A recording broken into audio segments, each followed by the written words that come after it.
안녕하십니까. 청년 보수정치 퇴근TV입니다. 오늘도 자유민주주의를 수호하며 보수의 미래, 우리나라가 올바른 길을 가고 있는지 관심을 가지고 살펴봐야 한다라고 생각을 하기 때문에 이렇게 방송을 토대로 우리 퇴근TV 가족분들과 이야기를 나눠가 보도록 하겠습니다. 정치평론가로서 오늘은 어떠한 뉴스 소식이 나왔는지 차근차근 알기 쉽도록 분석해 드리려고 하고요. 일단 본론으로 들어가기 앞서 구독과 좋아요, 알람 설정까지 한 번씩 꼭 부탁드리겠습니다. 먼저 소식을 전해드리기 앞서 저는 이러한 말씀을 먼저 드리고 싶습니다. 법은 모든 권력 위에 있어야 합니다. 국민이라 해도 대통령이라고 해도 예외는 없습니다. 진실 앞에 특권은 없고 정의 앞에 면죄부는 없습니다. 대한민국은 법치 위에 서 있어야 합니다. 저는 이렇게 먼저 이 네 줄에 대한 말씀을 드리고 오늘 소식을 전해드리고 싶은데요. 이와 관련된 바로 이재명 대통령과 관련된 정말 두 가지 굵직한 사안을 함께 말씀을 드리려고 합니다. 일단 첫 번째, 많은 분들이 아시다시피 징역 7년 8개월이 확정된 이화영 전 부지사가 요번에 폭탄 발언을 했다고 합니다. 바로 SNS에 공개적으로 사면을 요청하며 상당히 논란을 일으키고 있는데 이와 더불어 이재명 대통령 본인에 대한 대북 송금 의혹 재판과 여당이 제기한 재판 지연과 진실 은폐 우려에 대한 부분에 대해서 말씀을 드리도록 하겠습니다. 과연 이 모든 상황 속에서 법과 정의는 제대로 작동하고 있을까요? 이렇게 좀 먼저 질문을 드리면서 이 첫 번째 이화영 전 경기도 부지사 이야기입니다. 대법원에서 지금 화면을 보시다시피 무려 7년 8개월형이 확정된 이 이화영 씨가 최근 자신의 페이스북에 사면, 복권, 서면 운동 링크를 공유했습니다.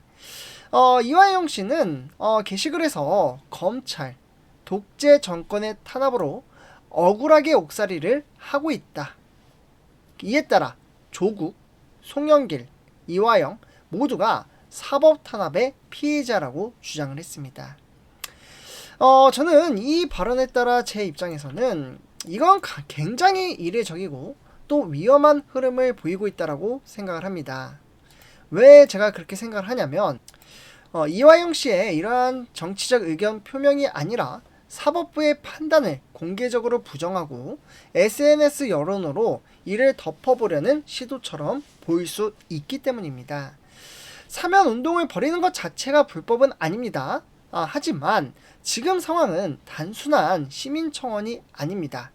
징역이 확정된 본인이 직접 사면하라고 공개적으로 요구하고 있다는 점. 그러니까 본인이 사면해라.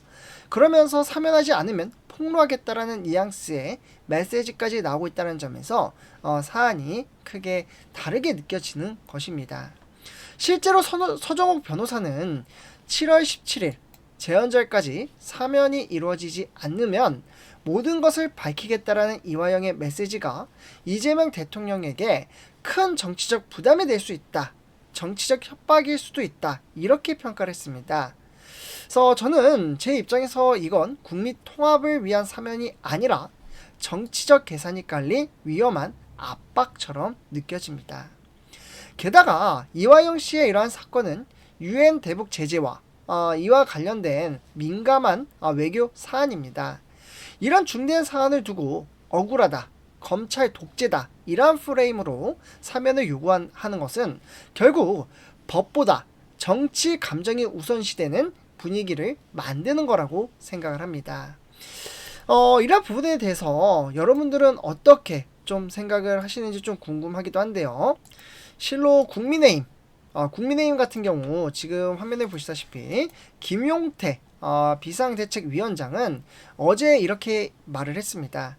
대통령 재임 중 면벌은 있을지언정 면죄부는 있을 수 없다 라고 이야기를 했는데 제 입장에서는 이 말이 정확히 핵심을 짚었다라고 생각을 합니다. 그렇게 생각하는 이유는 재임 중의 기소나 처벌이 불가능하다라는 건 단지 형사 절차를 미룬다라는 뜻일 뿐, 그러한 부분들이 그 사람이 무죄라는 의미는 절대 아닙니다. 국민은 대통령이라도 정말 법을 지켰는지, 범죄가 있었는지 없는지를 알 권리가 있습니다. 많은 분들이 아시다시피 이재명 대통령이 받은 이러한 혐의의 핵심은 이렇습니다. 2019년부터 2020년 사이 경기도가 북한에 지급하기로 한 스마트팜 사업비 500만 달러, 그리고 당시 도지사였던 그때 이재명 씨였죠. 이재명 씨의 방북 비용 300만 달러를 쌍방울 그룹이 대신 송금했다라는 의혹입니다. 문제는 이게 단순한 뇌물이나 횡령 문제가 아니라 대북 제재를 위반했을 수도 있다라는 그러한 중단 외교 사안이라는 겁니다. 그런데 이 사건의 1심 재판이 5년 뒤로 미뤄질 수 있다라는 이야기가 나오고 있고, 그러한 부분을 바로 김용태 위원장이 경고한 겁니다.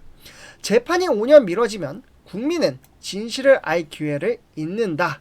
그렇게 지금 이제 화면에 이렇게 되어 있죠.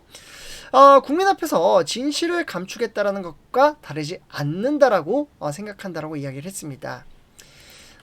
이에 따라 이재명 대통령은 헌법 84조를 이제 내밀었죠. 네, 그러면서 재임 중 형사소추로부터 보호하는 조항입니다. 이렇게 이야기를 하고 있는데, 하지만 김용태 위원장은 여기에 대해 이렇게 말을 했습니다. 헌법을 허무는 오류를 범해서는 안 된다. 이 말 또한 상당히 중요한 문구가 담겨져 있습니다. 제 입장에서는 헌법의 권력을 지켜주기 위한 게 아니라 국민의 자유와 정의를 보호하기 위한 최소한의 약속이라고 생각합니다. 만약에 그 약속을 권력자 스스로가 이용해서 자신의 진실을 가리려 한다면 그건 헌법을 무너뜨리는 일입니다. 그래서 이러한 부분에 대해서 우리 퇴근TV 가족분들은 어떻게 생각하시는지 상당히 좀 궁금하다는 말씀을 드리고요. 댓글로 자유롭게 의견을 남겨주시고 구독과 좋아요, 알람 설정 해주신다면 다음에 더 좋은 소식과 함께 이야기를 나눠가 보도록 하겠습니다. 감사합니다.